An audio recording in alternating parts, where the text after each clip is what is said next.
Ladies and gentlemen, that doesn't come courtesy of a league. It comes courtesy of the players that play in the league. And in her case, she was the most popular, which means she could have helped your bottom line, which means you should have seen that from day one and maximized it. But you didn't do it. Stephen A. Smith has never been one to hold back his opinions. But this time, he didn't just stir the pot, he flipped the whole kitchen table. His fiery takedown of the WNBA's treatment of Caitlin Clark wasn't just classic Stephen A. fireworks. It was a full-blown clarion call.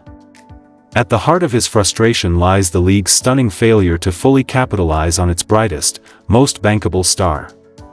Caitlin Clark isn't just good, she's the phenomenon women's basketball has been waiting for. She's filling arenas, smashing TV ratings, and pulling the sport into national conversations.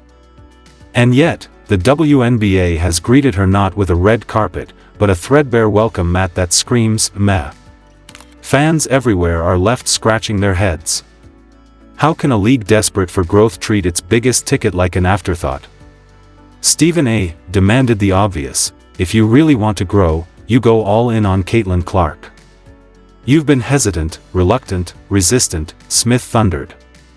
So much so you didn't even push for her to be on Team USA. So much so that legends like Cheryl Swoops didn't even want to mention her name. Instead of rolling out marketing campaigns, billboards, and national celebrations, the league acted like Clark's success was some kind of inconvenient truth they needed to downplay. A league at the crossroads, Smith wasn't just calling out a missed marketing opportunity. He was sounding a 5-alarm warning. The WNBA stands at a major crossroads.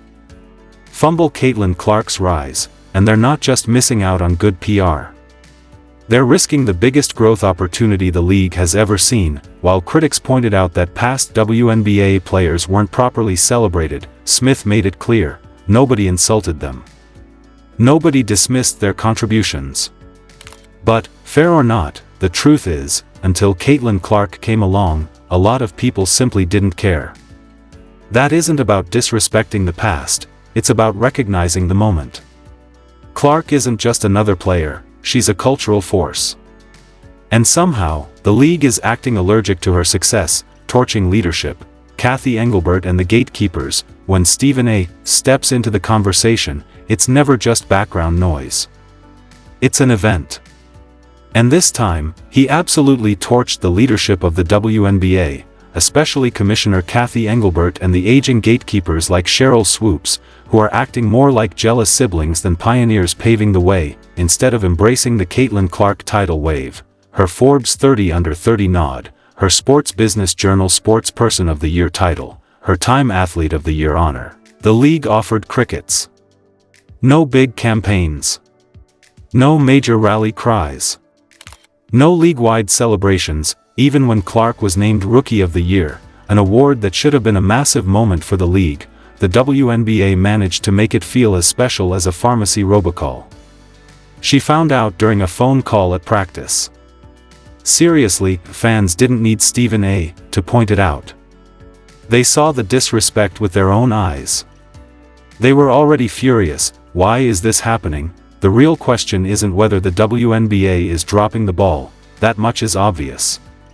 The real question is why is a league supposedly starving for attention acting so passive-aggressive toward the player bringing them millions of new eyeballs? Why the weird energy? It's almost as if success feels threatening if it doesn't come with the politics they prefer. Stephen A.'s takedown wasn't just a hot take, it was a truth bomb. The WNBA leadership isn't just fumbling one marketing opportunity. They're risking the league's future. Kathy Engelbert's corporate fluff. Let's talk about Kathy Engelbert's disastrous attempt at leadership. When Engelbert finally got major airtime, national interviews on 60 Minutes and CNBC's Power Lunch, fans hoped she'd finally rally behind Caitlin Clark. Instead, she delivered the verbal equivalent of a corporate shrug. Asked about Clark's impact, Engelbert defaulted to, "No league is about one player." Technically correct, but tone-deaf. Imagine if the NBA responded to Michael Jordan's rise by saying, "Hey, we're bigger than Michael." It would have been career suicide. Instead of amplifying the once-in-a-lifetime opportunity staring her in the face, Engelbert downplayed it. Fans noticed immediately. Social media exploded in outrage. The commissioner's flat, dismissive answers felt like a slap in the face to the fans who were buying the tickets, watching the games, and wearing the jerseys, the officiating nightmare. While Engelbert gushed about rivalries and storytelling, Caitlin Clark was being battered on the court. The league's officiating has been a disaster, inconsistent, reckless, and flat-out dangerous. Clark thrives by attacking the basket, but with the current state of officiating, she's basically been set up as a moving target. One of the most absurd moments? Clark getting hit with a technical foul for tapping the post after missing a three-pointer. Fans couldn't believe it. Would Diana Taurasi have been teed up for the same thing? No chance that it's not just a few bad calls. It's a pattern. Cheap shots. Dangerous fouls. No whistles. And through it all, league leadership stayed silent, too busy spinning fluffy narratives about growing the game. If they don't fix officiating, if they don't protect the superstars driving their success, the WNBA risks alienating the very fans Clark has brought in. Fumbling the bag, beyond the bad calls and missed opportunities, the WNBA's mishandling of Caitlin Clark's rise is shocking. When Clark broke records, packed arenas, and dragged women's basketball into the national spotlight, the league had one job: capitalize. Strike while the iron was hot. Push Clark to the forefront. Make her the centerpiece of a marketing blitz. Instead, they dribbled the opportunity down their leg. Jerseys sold out within hours, arenas reached standing room only capacity, and TV ratings shattered expectations. Yet, the league's promotional efforts were weak and delayed. Merchandise shortages, sluggish marketing, half-hearted campaigns. It was a masterclass in how to squander momentum. This isn't just about missed dollars. It's about missed legacy. Clark wasn't just building her brand, she was building the WNBA's brand. She created a bridge between women's college basketball, NBA fans, and casual sports watchers.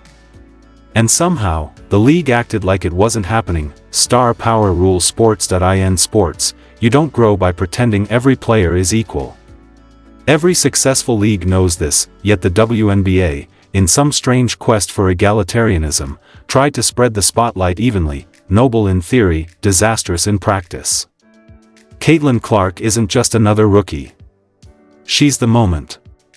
She is the story, and the longer the league resists embracing that fact, the greater the risk they lose everything she's worked to build. Final word: wake up, WNBA, fans aren't blind. They see Caitlin Clark injecting life into a league that desperately needed it. They also see a leadership more interested in vague slogans and growing the game sound bites than actually leading. Instead of sprinting toward the future, the WNBA has been walking backward. Stephen A. Smith didn't rant because he hates the WNBA. He ranted because he loves it enough to want it to succeed. The league has been handed a master key to unlock unprecedented levels of success. If they waste it, if they continue fumbling Caitlin Clark's meteoric rise, they won't just be making a mistake.